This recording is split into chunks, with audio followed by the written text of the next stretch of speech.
continuing our conversation with Her Excellency the Most Honourable Lady Hall, St Andrew Old Girl.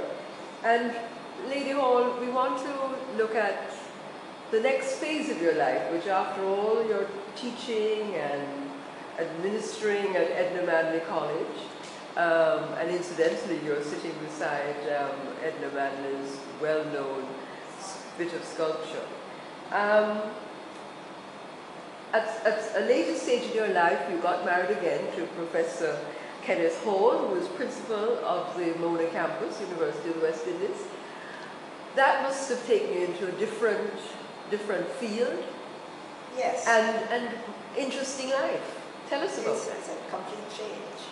I was principal of Edna Manley College at the time when we met. And I retired from Edna Manley College and went to work at the university as a senior research fellow at the Mona School of Business, Sir Alistair McIntyre School of Business. So we worked together there for a while. And in fact, we did 2 big conferences there and produced 2 books, one on education and one on tourism, working in collaboration with each other. Then we got married in 2004. I continued working at the university. And in 2006, he was asked to become a governor. So that changed our lives completely. But we did have 2 years of normal life, from 2004 to 2006, yes. Where at the university we worked together, and really, that was good. He encouraged me to do a lot of reading about Caricom, because that is his strength. He has written probably 40 books on Caricom. And so I got involved in that. So in 2006, I was asked to become Governor General. And I was not here. I was visiting my son and his wife, because they were expecting their second child. And he called me and told me that he had been asked. And how did I feel about it? And I said, you know, I support you doing everything you can, and I support you in this as well. So I was not allowed to tell my son and his wife anything but December. Yes, very confidential. It was 2005 really, December, because he became Governor General in February 2006. So in December, I wasn't able to tell anybody. So for the whole of that 3-month period, I was to tell anybody. But in the meantime, we had to make our preparations. So in February 2006, we became Governor General. And you moved to live? And we moved to King's House. To King's House, right. Yes. Which is the coldest, not in temperature. But it's a huge, cold building. It cannot be called a home. But we had to live there.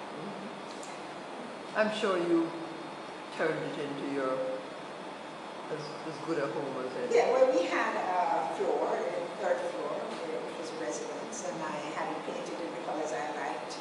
I had a lot of paintings of my own that I hung, and other paintings of other people. And we made it into a home that we could tolerate. But it's difficult to call that place home.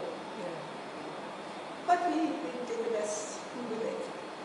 And I think most people would acknowledge that you become one of the more popular first ladies in Jamaica. Well, it was not a very long period, because my husband's eyes started to give a lot of trouble. And he had to give up the position after just 3 years.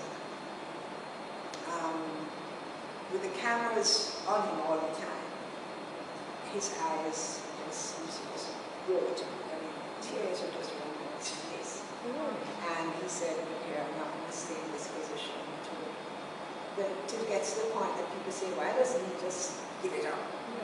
So when he realized that it was going to impede his progress in the job, he gave it up.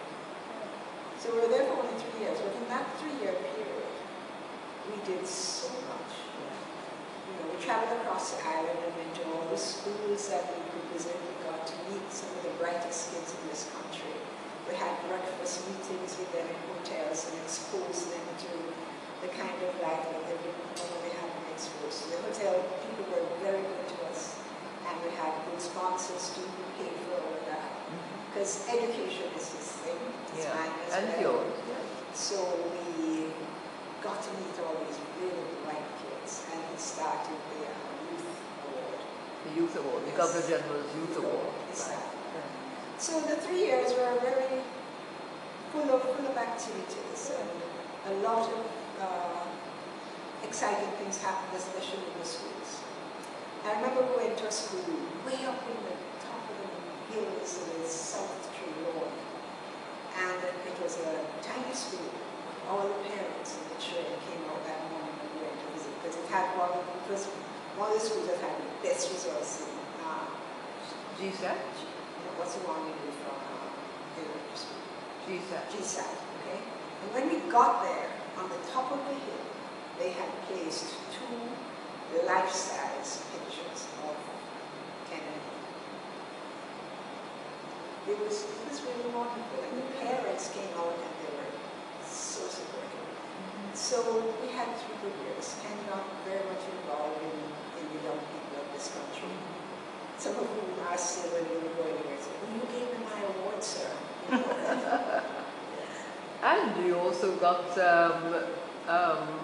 Professor Kenneth Hall became Sir Kenneth Hall, and you, in due course, also became Lady Hall.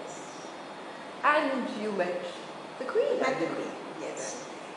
We had a very personal meeting with her.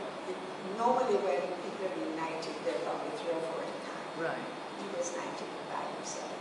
So we went to Buckingham Palace, and we were ushered into her parlor.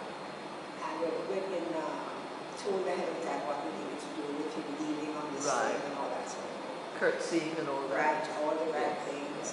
But after she knighted him, she invited us to sit and talk.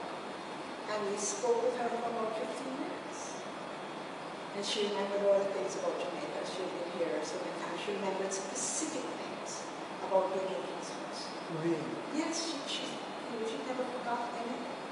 So we had a very good 15 minutes of conversation with her.